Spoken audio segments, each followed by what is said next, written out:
आज मैं आपको कजाकिस्तान और तुर्की का स्नोफॉल दिखा रहा हूँ। आप देख रहे हैं किस तरह से कजाकिस्तान में बर्फ़ ही बर्फ़ फैली है। ये जानवर निकले थे सैर सपाटे के लिए। बर्फ़ तो रोज़मर्रा की चीज़ थी, लेकिन इन्हें पता नहीं था, मौसम का ज्ञान नहीं था। एक पर एक बर्फीली हवाएं चलने लगीं और तापमान -51 तक आ गया। ये बेचारे बियर, वोल्व्स सब बर्फ में अकड़ के रह गए। इतने बड़े हिमपात का, स्नोफॉल का काट इनके पास नहीं था। इनकी ज़िंदगी बर्फ के सफ़ेद चादरों में काली नींद सो गई। ये मर गए। ऐसा नहीं है कि हमेशा इन जानवरों की मौत ही स्नोफॉल में हो जाती है।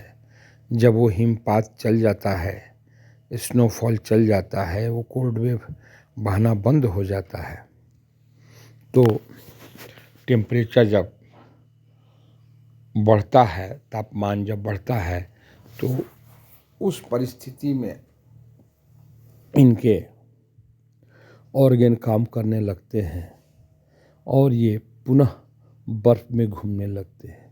लेकिन सबके साथ नहीं होता है। जो मर गए, जो लास्ट स्टेज को प्राप्त कर गए, वो नहीं जगते। देखिए, ये फ्रोज़न है, ये जमे हुए एनिमल्स हैं जो कि बर्फ में जम गए हैं। अगर वो बर्फीली हवा बंद हो गई, कोल्ड वेव बहना बंद हो गया, तो ये उठ के बैठ भी सकते हैं। ऐसी बात नहीं है कि ठंडी हवा आ गई, स्नोफॉल होने लगा तो ये मर जाएंगे। टेम्परेचर गिरता है, लेकिन ज़्यादा देर तक अगर टेम्परेचर -50 रहा तो इनकी मौत निश्चित है। उसमें से कुछ अगर कोल्ड वेव आई और कुछ देर के बाद चली गई, 10-20 मिनट के बाद चली गई, तो ये जिंदे भी हो सकते हैं और देह झाड़ करके बर्फ़ में ये तैरने लगते हैं। सच तो ये है कि इनको बर्फ़ में चलने की आदत सी है, लेकिन बर्फीली हवाओं के ये शिकार हो जाते हैं। अगर बर्फीली हवाएं आ गई तब तो इनकी खैर नहीं। ये उन हवाओं में दब करके, उस स्नोफॉल में दब करके इनकी मृत्यु हो जाती है। आपको ये वीडियो कैसा लगा?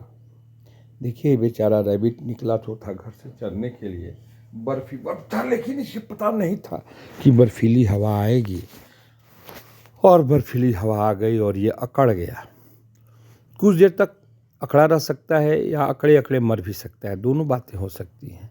अगर बर्फीली हवा आ कर के चली गई तब तो ये जिंदे घर लौटते हैं, और अगर देर तक रह गई तो ये लोग अकड़े रह जाते हैं। यही है कजाकिस्तान और तर्किश के स्नोफॉल की कहानी, जानवरों की दुर्दशा।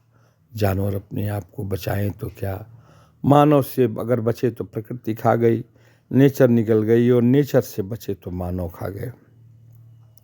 हमें इनके लिए भी कुछ शेल्टर होम की बात करनी चाहिए। इन जीवों को बचाने के लिए कुछ कदम उठाने चाहिए, जिससे कि ये जिंदा रह सकें